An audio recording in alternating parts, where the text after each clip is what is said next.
Hello மக்களே, இன்றைக்கி பார்த்தீங்கன்னா முருங்கைக்காய் குழம்பு பண்ண போகிறோம். அதுக்கு பார்த்தீங்கன்னா 2 முருங்கைக்காவை பெரிய சைஸ் முருங்கைக்காய் கட் பண்ணி வச்சுருக்கிறோம். 2 பெரிய சைஸ் தக்காளி கட் பண்ணி வச்சுருக்கிறோம். பொடி உள்ளி வெட்டி வச்சுருக்கிறோம். புளி கரைசல் உப்பு போட்டு ஊற வச்சாச்சு.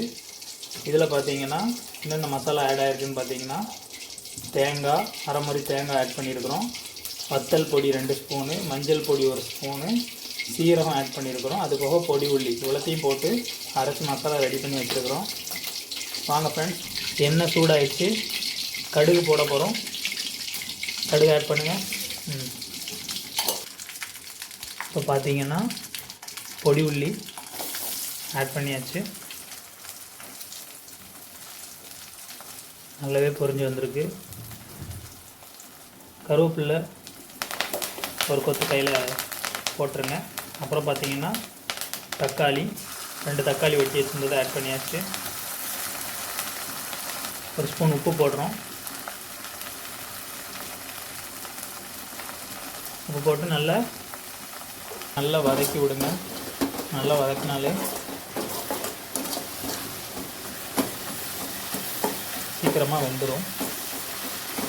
கொஞ்சம் மசிஞ்சதுக்கப்புறம் தக்காளி எப்போவுமே கொஞ்சம் நல்லா மசியணும். தக்காளி மசிகிற வரைக்கும் கொஞ்சம் வதக்குங்க. இப்போ பார்த்தீங்கன்னா முருங்கைக்காய் ஆட் பண்ண போகிறோம்.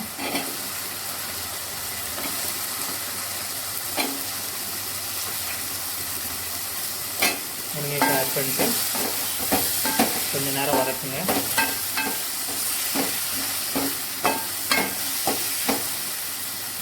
ஒரு 2 மினிட்ஸ் கொஞ்சம் குக் ஆகட்டும், வெயிட் பண்ணுங்கள்.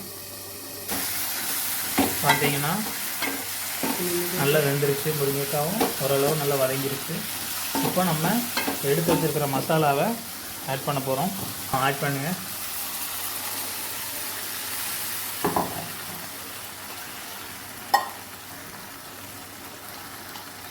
கொஞ்சம் ஜார் கழுவுன தண்ணியை கொஞ்சம் அப்படியே உள்ளே ஆட் பண்ணிடுங்க.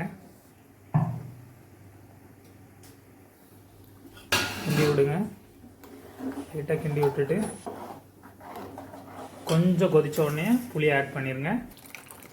இப்போ பார்த்தீங்கன்னா புளி கரைசல் ஆட் பண்ணியாச்சு. உப்பு லைட்டாக பார்த்துருங்க.